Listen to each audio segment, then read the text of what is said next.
Hello and welcome back. I am Three-Faced Janus, and this is my Let's Play of Fire Emblem The Sacred Stones. When we last left our intrepid heroes, or a princess and a knight, we were about to see if my strategy of depending upon a counterattack will work. So in order for me to get that to happen, you can go over here to an empty space on the screen, press the A button, and this brings up the map menu. This has a bunch of various options on it. For example, the unit option. This shows you all of your units, various information about them. I usually don't use this very much, but it does have some uses. Like this, it tells you your weapon ranks, which we'll get into later, and I guess that's pretty nice to look at from, you know, just one perspective. And but everything else isn't that important, and you can just go to the character and press R, and you get the information there anyway. Also on the map menu is status. This tells you various chapter-related and level-related information, like how many units you have, how many units the enemy has, who the enemy commander is, who your commander is. It'll pretty much always be Erica, but this game does have a few exceptions. Also, we have guide, which tells you tutorial stuff, but, well, if you need it, use it. And we have options. This is where you can change various, well, options. For the animation, there's actually some nice ways you can do. You can turn on backgrounds, which is kind of cool, but I prefer it without. And then you can turn the combat animation off altogether. This makes the game, you know, much faster, obviously, but much less epic. So I'm not going to do that. Or you can set it by character. So that's another option for you, but I'm going to leave it on the default. We also have Suspend, which is a quick save feature, and in case you're playing on a normal Game Boy Advance, this game is unique. Well, the Game Boy Fire Emblem, or Game Boy Advance Fire Emblems are unique in that if you turn off the power, turn it back on, start the game back up, and restart your file, it will be automatically suspended at the exact moment that you left off. And this can be good or bad, because if, you know, you get to a point where you lose and try to turn off the power to stop that from happening, it doesn't work. So try not to lose. That's good advice, huh? And then we can do end, to end the turn, like I said we were going to.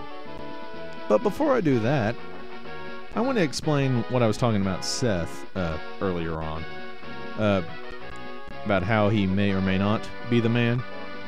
Now, my original strategy that I was talking about last time was going to be, I was going to take Seth, move him next to Erica, use trade, and give Erica all of his weapons.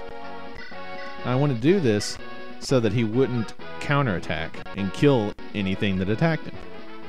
And that way he could serve as a meat shield, which is, you know, who doesn't want a meat shield, huh?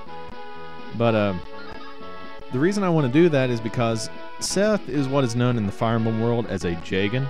That's Jagan, not Jaden. And because of that, he is awesome in the early stages of the game. I mean, you know, total unit destroyer, can kill anything.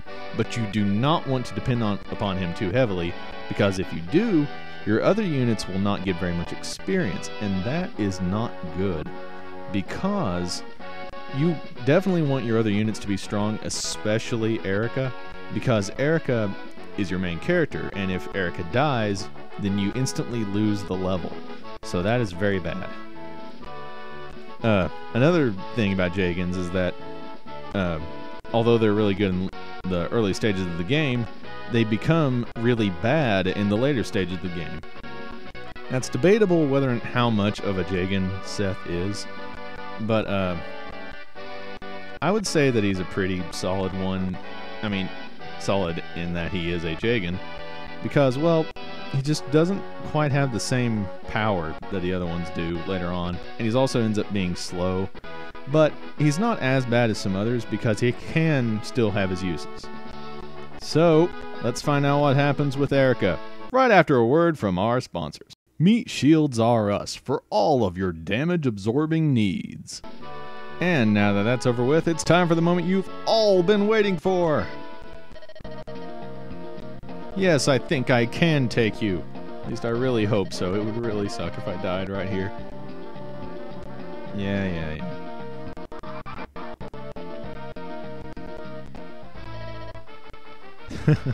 I don't think so.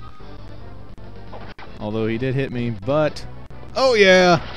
Now, I don't know if that's actually scripted or not. I think it is, because it happens almost every time that I do this battle with Erica here.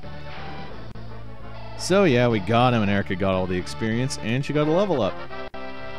By the way, 100 experience equals a level in all of these games for every level. It doesn't increase with level or anything like that.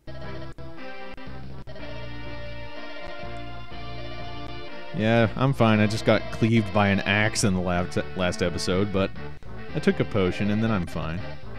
Fine. Oh, okay, well, who's Leon? Yeah, we'll find out about Leon later. Poor little Erica. Too bad the music is a bit too triumphant sounding here. Oh well.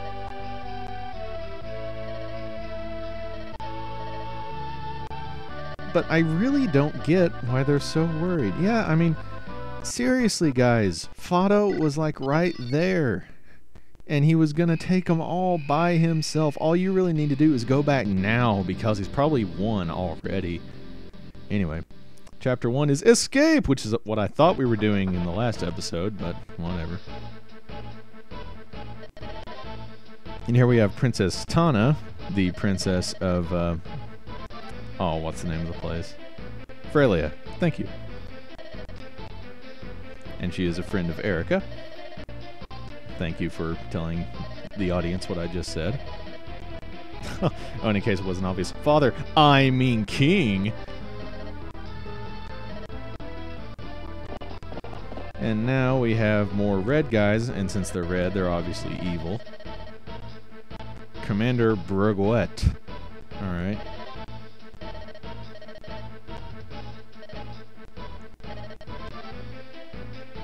Mm-hmm. Come on, Fralian, show him your moves! Oh, I didn't get a chance to show him his moves. He got a 1% critical. Did you see that? Oh, what a lucky jerk.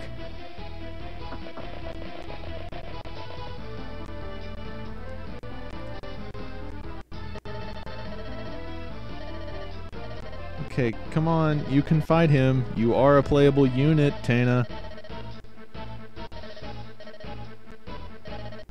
I don't know why she's saying, let them abuse Frelia further, because this is like the first time that Grotto ever attacked Frelia, because they weren't attacking anyone. They were all in a truce. And they attacked Renice first, so... whatever. And like all princesses, she is immediately kidnap fodder.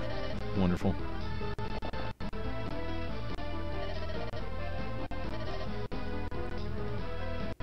You know, this is one thing about the scale of Fire Emblem games that ends up getting a little weird. Like you can see when the level starts that we're in, you know, a huge area, and you know, if you're good to go by the scale of the area, we're like miles away. So how on earth could they possibly see that? But oh, whatever.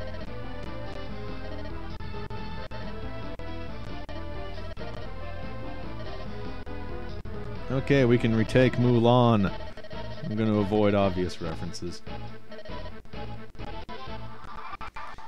Alright, so we're over here in Bordeaux Mulan, and we're ready to fight Breguet and make sure that he lives to regret, or, I mean doesn't live to regret, facing us. So, we'll find out how exactly we go about doing that next time. See you then.